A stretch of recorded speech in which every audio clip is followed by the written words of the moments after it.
Hi hello friends. చక్కగా నేను 'Salaar' movie మొన్న చూశాను. ఒక 3, 4 డేస్ గ్యాప్ వచ్చింది. అసలు ఓవరాల్ ఫీడ్‌బ్యాక్ నేనైతే మీకు ఇవ్వలేదు.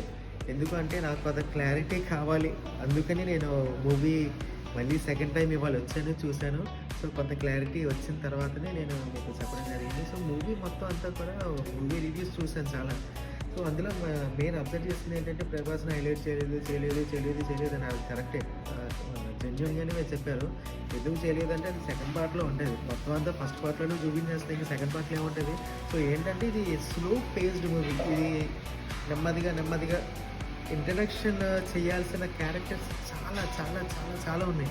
సో, ఆ పాయింట్ వల్ల ఏంటంటే హీరో ఎక్కడ ఎలివేట్ చేయాలో అక్కడ లైట్‌గా ఎలివేట్ చేసుకుంటూ వచ్చారు. మిగతా వాళ్ళందరినీ కూడా హైలైట్ చేసి వాళ్ళు నెక్స్ట్ పార్ట్‌కి వచ్చేసరికి నాకు తెలిసినంత వరకు వాళ్ళది ఇంకా ఏం ఉండదు. మొత్తం హవా అంతా